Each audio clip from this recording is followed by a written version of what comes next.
If you clicked on this video, I'm assuming that you're struggling with being lazy. And so in this video, I'm gonna share why you're not exactly lazy, how to stop identifying yourself as lazy, and 5 things you can do to overcome your laziness and start doing more with your life instead of just doing this.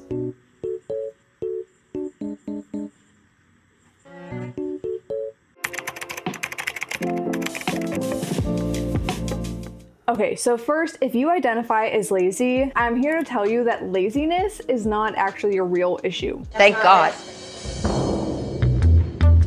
I feel like a lot of people call themselves or others lazy because it's just like an easy label to slap onto someone. But laziness or even procrastination often has deeper issues than just not wanting to do stuff and having a lack of willpower. So first we need to figure out where your laziness is coming from. Because if you're somebody who wants to do things and somebody who has like goals or they envision a certain life for themselves, but when it comes down to actually doing it, you don't do it, chances are you're not lazy. There are some like systems in your life that are causing you to lose your potential, and it might not even be your fault that that system is in play. But even if it is not your fault that those systems are in play in your life, it is your responsibility to change it. But your current reality is a reflection of your habits, and if those habits aren't serving you, it's time to change them. Well, in order to build a new life, you first have to understand why your current life is the way it is. Before we dive into that, we're gonna do something a little easier and a little bit more fun, and we're gonna start by journaling what your dream life is. So I want you to envision what your dream, best, highest form of yourself is, and answer these journal prompts as if you're already them. All right, so the questions I want you to answer and journal about are: what does your best self do day to day? What is their morning routine? What is their night routine? What do they wear? What do they eat? What are their hobbies? How often do they see their friends and family? What is their biggest priority in life? And what are 3 of her best characteristics? But as you're writing, as you're answering these questions, it should feel good, because the person that you are writing about is your future self and someone that you can actually become. It is totally possible. Okay, so now that you have journaled about your dream, best, highest self, it's time to journal about your real self. This is the time to be really, really honest with yourself. Okay, and it can be a little bit hard, but it's very important to have it like physically in front of you on paper, because it's easier to evaluate yourself and evaluate your life when it's like in front of you instead of just stuck up in your mind. Okay, and journaling is so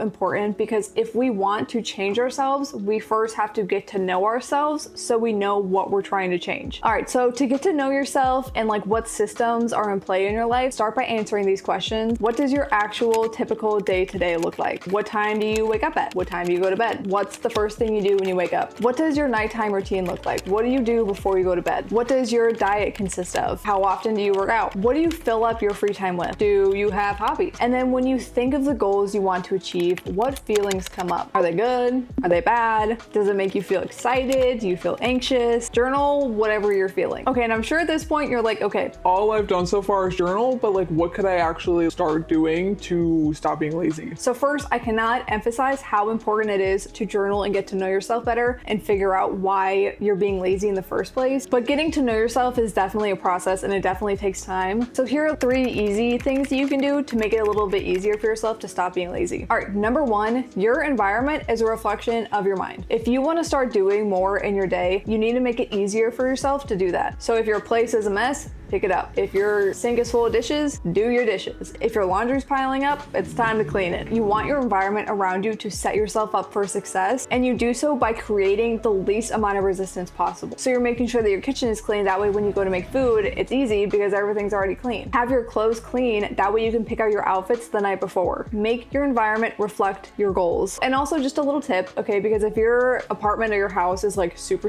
dirty and the thought of cleaning it gets really overwhelming, what you can do is set like a 2-minute timer, a 5-minute timer, and just take that time and go around and like pick up all the trash, get all your laundry together, focus on just cleaning the kitchen, and just do it in small increments because it makes it seem less like a big task. All right, tip number 2 is there's always that point in the day where I feel like, you know, your energy kind of slugs off, maybe you're losing your momentum. That always happens for me at like 3 p.m. I don't know what it is about 3 p.m. and it making me tired, but I always feel tired around that time of day. So what helps me at that time of day, whenever it gets to that point where I'm kind of like slowing down, I like to have something that's like a reset for myself. For me, a shower always helps. Like taking a shower in the middle of the day, it literally feels like I'm just like washing off the tiredness and the brain fog, and I get out feeling so refreshed. But you could also like go for a walk outside. You could use that time to go to the gym to give you a little boost of energy. You could wash your face and reapply your makeup. It's just about kind of figuring out what helps you kind of ease your mind and gives you that nice refreshed feeling. And my tip number 3 is to engage with content that models the life that you want. So if you start feeling lazy, you would put on a motivating podcast. Mel Robbins is my queen. I love Mel Robbins. That girl always motivates me. But there are so many creators, so many podcasts, so many YouTubers that you could watch to give you that little boost of motivation. For example, if you need to clean up your apartment, you could watch YouTube videos of other people cleaning their apartment, and then that kind of puts you in the mood to clean. Like for me, watching a cleaning vlog always puts me in the mood to clean, but you want to make sure that you're engaging with content that makes you feel good. You know, like there's that saying that you become like the 5 people you spend the most time with, but you also become like the content you watch every day. So try finding people that model the life you want and find content that makes you feel good and that motivates you. Overcoming old habits is not easy, and it's important to remind yourself that you're not going to change overnight, okay? Because change takes time. If you were to go plant a little seed in your backyard, you're not going to wake up tomorrow to a huge tree in your yard. It will take time. Change takes time. There is a saying that I absolutely love, and the saying is, the best time to plant a tree was 20 years ago.